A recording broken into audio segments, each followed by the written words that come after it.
Welcome back to Milesh and Sadie Property Talks. I'm Milesh, a property developer, strategic advisor, and founder of The Property Edge. I'm on my own today, and we are talking all things estate and letting agents. So we spend a lot of time thinking about planning, finance, construction, and one of the most valuable sources of information and market intelligence are agents. So they're talking to buyers, they're talking to seller vendors, they're talking to tenants, they're talking to landlords every single day. So what they don't know is not worth knowing. So I thought it'd be a really good idea to get an estate agent and letting agent in. So I'd like to introduce Jennifer from Surrey Abodes. And today's episode is going to be around how estate agents help developers make better decisions. So Jennifer, welcome. Thank you very much for having me. So give us a quick 30 seconds on you and your business. So I opened Surrey Abodes 6 years ago, having worked in various different corporate and independent agencies for the last sort of 15, 16 years. Long time. Bit of experience there. And decided during COVID actually that it was time to go out on my own and start my own business. I really wanted to make it more personal. I thought the agency had lost that personal touch. It was all about numbers and less about the person and their reason for moving, buying, selling, renting a property.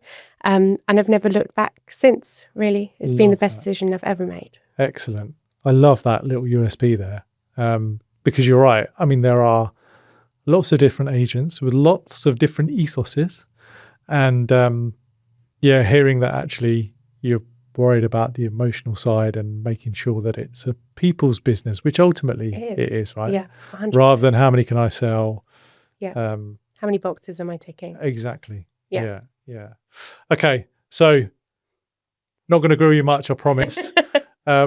Just got a few things it'd be really good to have a chat about, really. So let's start with buyers and tenants. So in the 6 years you've gone out on your own, where's the world with expectations for tenants and buyers? I think on both parts, expectations are higher than they've ever been. Yeah. With buyers in this market at the moment, what we're finding is because the mortgage rates are higher than what they were previously, people's expendable income is less. So when a buyer is looking at a property, they really don't have that extra income to have to do any work themselves. We're working more than we've ever worked before. So we're also time poor. So buyers, when they're looking at things, they want something that's turnkey ready, done for them to just pick up the keys on the day of completion, move in, and then it might be minor alterations that they want to do, redecorating to their taste. But they're looking for, nice kitchens, nice bathrooms, a nice, easy to maintain garden is what we're finding. Tenants, very similar. Again, they're working more than ever. The rents are higher than we've ever seen, especially since renters' rights come in. That's really skyrocketed rents. So it's amazing that's happened so quick. We're only a month absolutely. For us, we were not expecting it to be as quick as it has been. And, it is quite shocking, really, the extra rental value that people are having to find every month is a lot of money. Yeah. I mean, renters' rights is a whole other episode on its own. But I'm sure we'll touch on it as we go along because you can't not if you're talking property, right? That's it. So in terms of when people walk in then, what about layouts and kind of their expectations, obviously hybrid working and, this whole health and fitness stuff. Yes. How's that changed since COVID? So I would say since COVID, we see a lot of people looking for that home office space. Okay. So even if it's just a nook, like an understairs nook, just somewhere they can dedicate that home office space to. So it doesn't have to be an entire room for people, although that is desirable. Yeah. But if you can it's basically that before, when we were all, before we were working from home so much, we would be happy if it was just we were sitting with a laptop on our laps on the sofa or, there was a little desk shoved in a corner somewhere. Now people want a little bit more space around that workstation, because they spend so much time there, more time than ever before. And equally, like you're saying, health and fitness, that is important to people. We're seeing more and more houses pop up with like garden pods in them that offer people that sort of combination of space, really, that home office and that home gym space. But equally, that kind of lifestyle is feeding into people's want of location. Are there local parks nearby?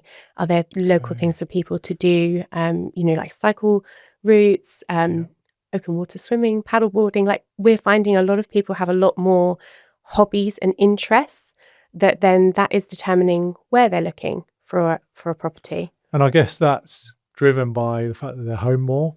And so the space they're in and their surroundings, in terms of amenities and stuff, are more important today than they were a good few years ago when you're in the office 5 days a week or even 3 days a week. Yeah, absolutely. Wow. Yeah, really interesting.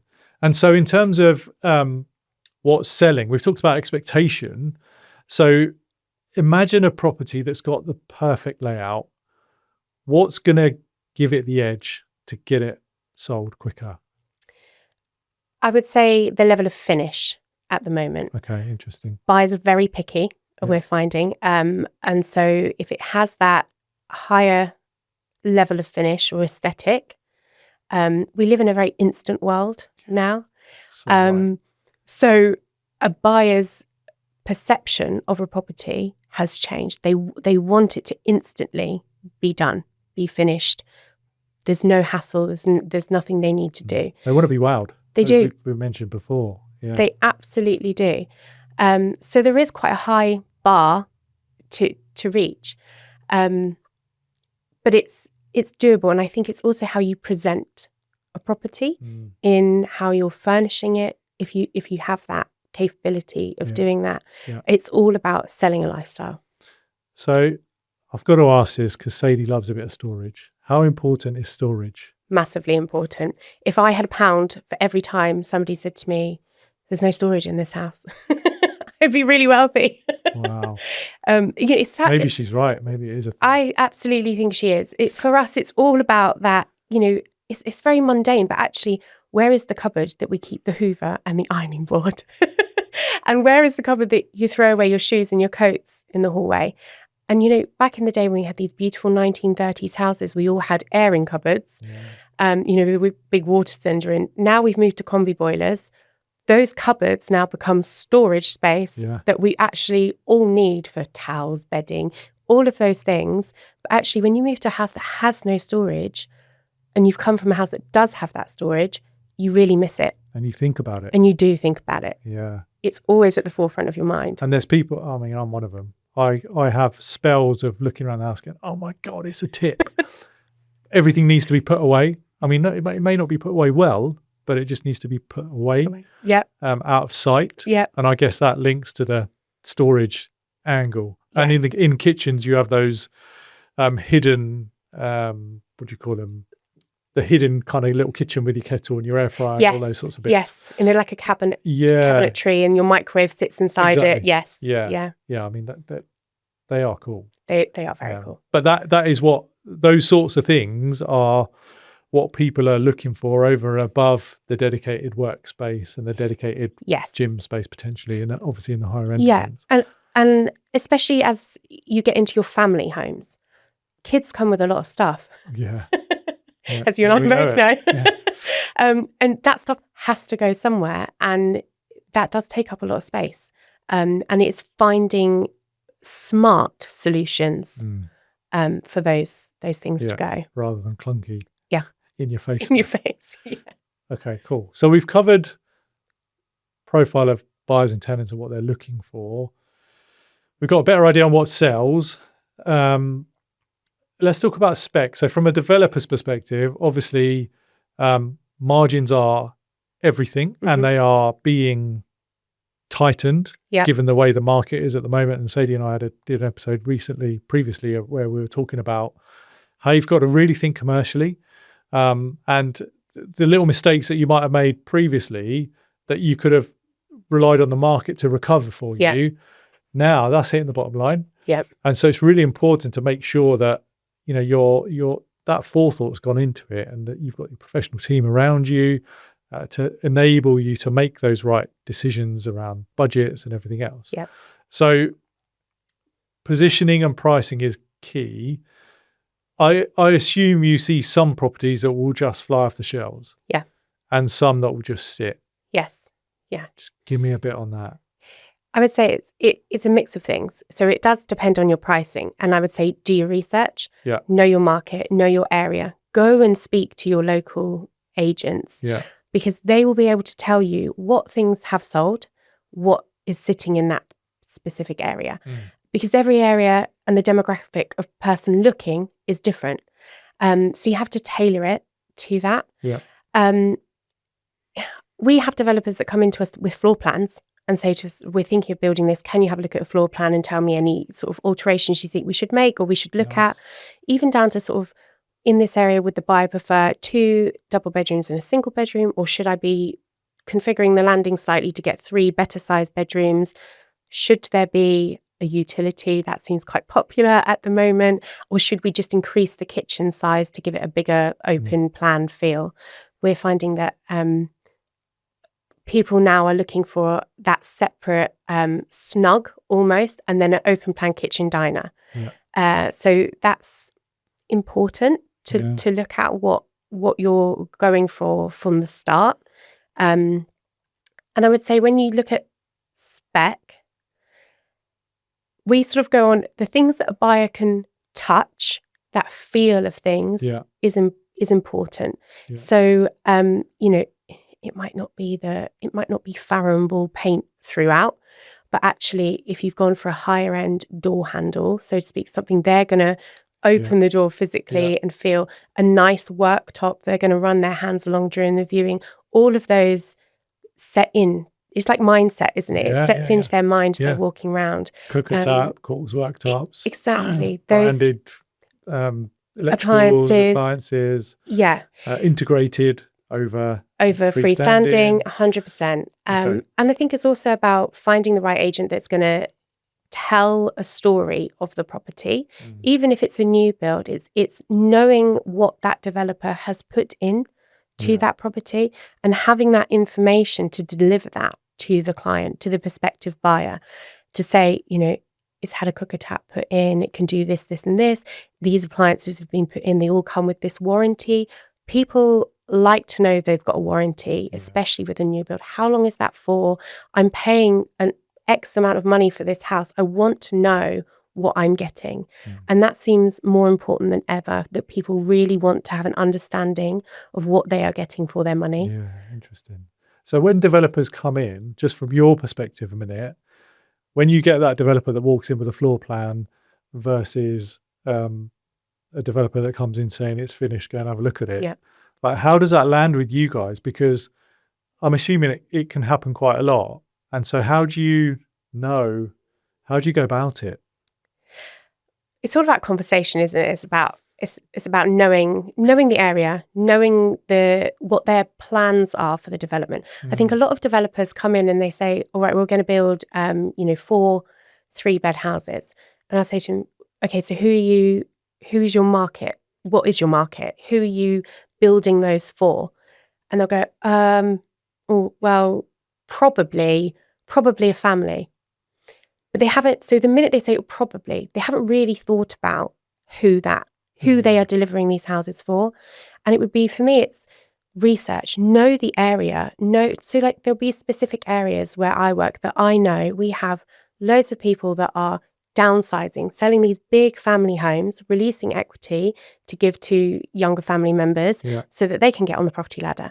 But those people that are downsizing still want a nice, substantial 3 or 4 bedroom home. They don't want to compromise on character, essentially, high ceilings, nice wide doorways.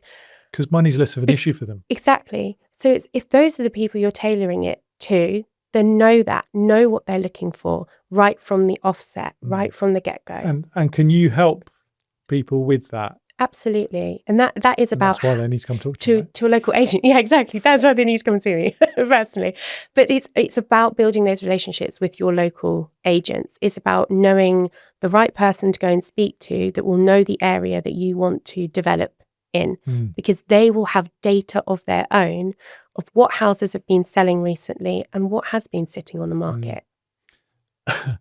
Here's a challenging question for you. How do you tell between the developers who are going to do stuff and those that are just kicking the tires? It's a tricky one. I thought so. It's a tricky one. It's a difficult one, really. I can't say that I would not give my time or put my time into somebody if you have to build those relationships first. What I will say is we can go to lots of networking events and people will say, oh, I'm a developer and I'm doing this and I'm doing that. And, can I go on your books? Absolutely. But come in and see me, make the effort to come to my office and see me after this networking event. We get loads of emails in our general info inbox of people introducing themselves as a developer. This is what I'm looking for. Pop me on your books. Let me know if you get anything. But we get so many, being really honest with you, half the time I'll just put them in the junk folder. Because actually the difference of somebody actually physically coming into my office and introducing themselves, it's a face to a name.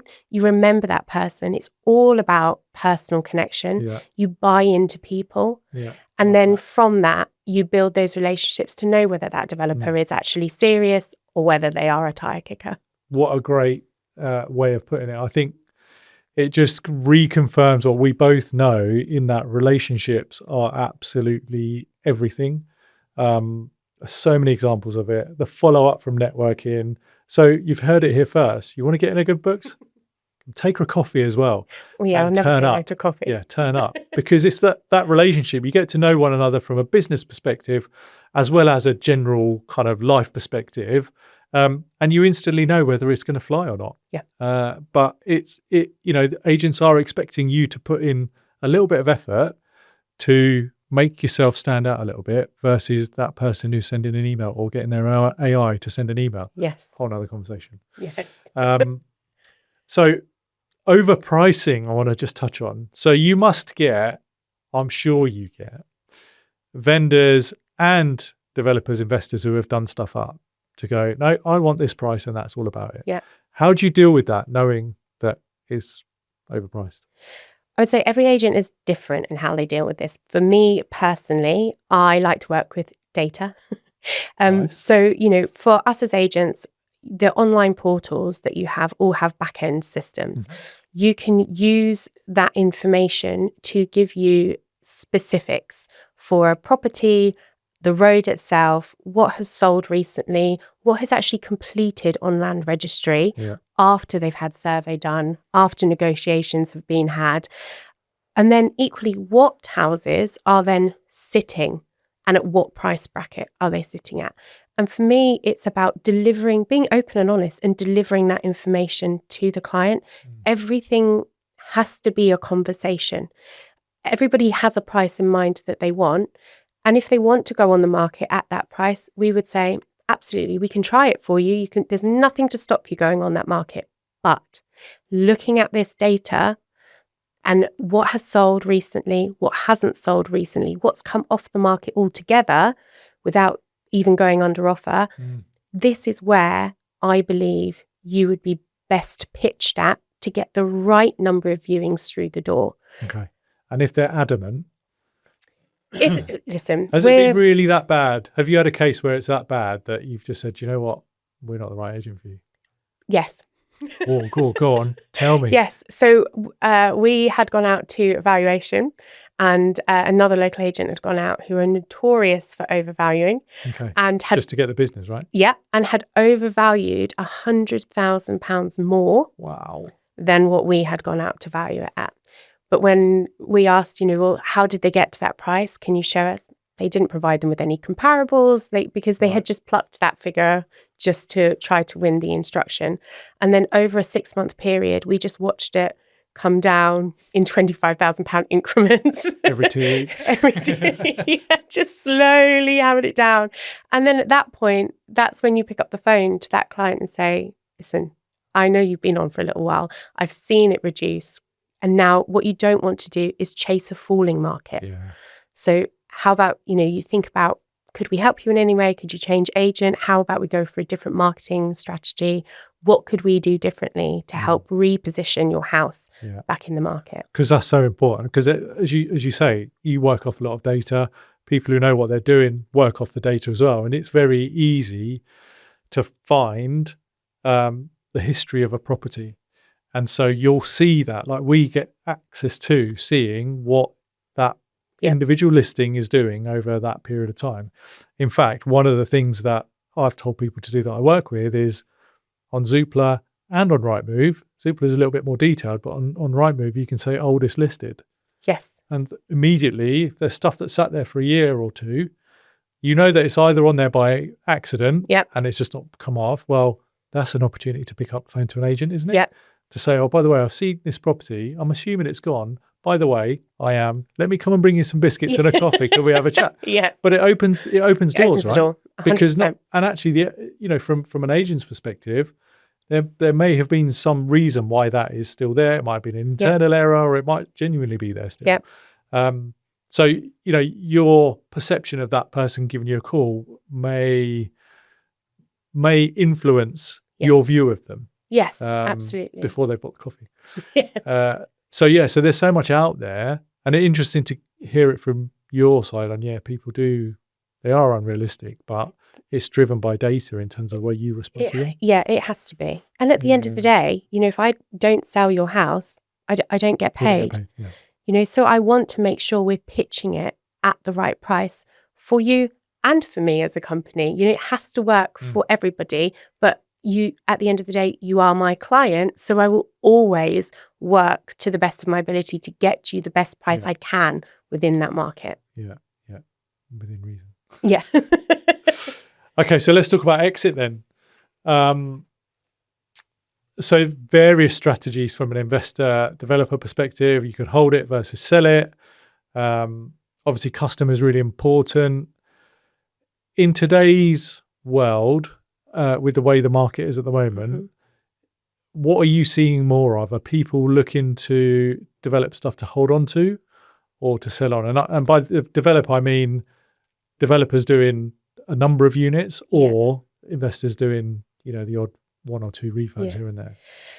A real mix, really, for us. Okay. What we're finding is there is starting to be a little bit of a shift. I think we're seeing a lot more buy, refurb, refinance, rent, as opposed to a quick flip.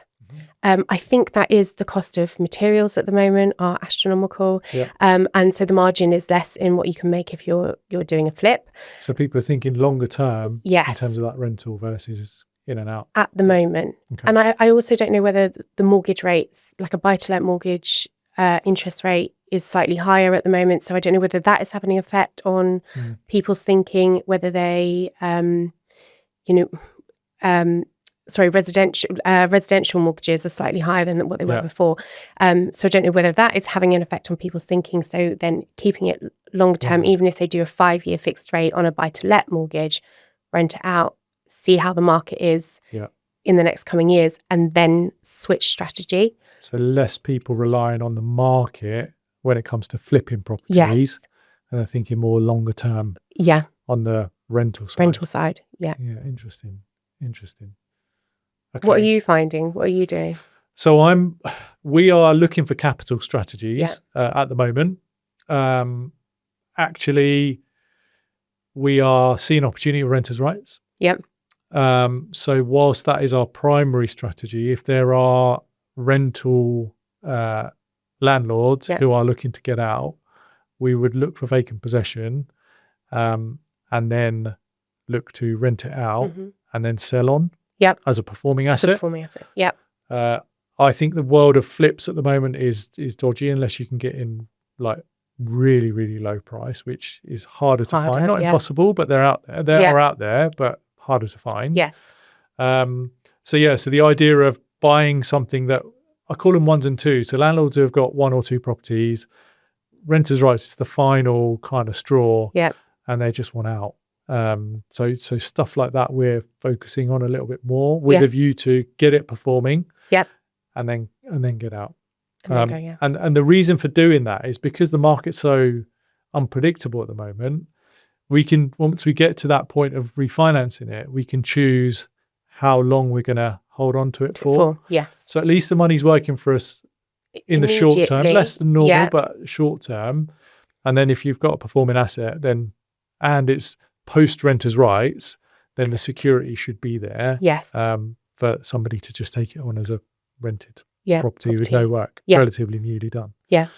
So that's I think kind it's of a good strategy to have. Interesting strategy. And I think the more time that goes on, I think in the next 6 to 8 months, there will be more of those 1 and 2 landlords that where, the tenant has served them notice in the next 6 months, or they're just getting a bit further down the road, getting a bit cold feet over it, and they will then come to sell. Even they'll have their own buy-to-let mortgages coming up for renewal. We are seeing a lot of that at the moment. They're actually what these 1 or 2 landlords bought 5 years ago. Ain't gonna wash today. Right? They don't. They don't. We had one that was downvalued by £17,000 last week for the client, which is crazy, absolutely crazy. And so they cannot afford to. So not only has his lending gone down with his rate change, it's costing him way more to keep hold of it. Exactly. So I think give it another 6 months and you'll see a lot more landlords wanting out still. Depends where you sit on at the table, right? Because yes, it's doom and gloom, but actually the government are trying to professionalize the industry a little bit, and those that are doing it in the right way, there is opportunity there. Yes. And so it's just about finding them and having the right relationships with your team and agents, particularly to try and absolutely make some moves in that. Make those conversations. And I would always say just keep in with your agent. Even if it's not, there's nothing right there right now. A phone call is all it takes just to check in and say, because it'll be, we've had conversations where I'll say to you, not right now, but give me another couple of weeks and something's coming. It's knowing that person is still there. Yeah.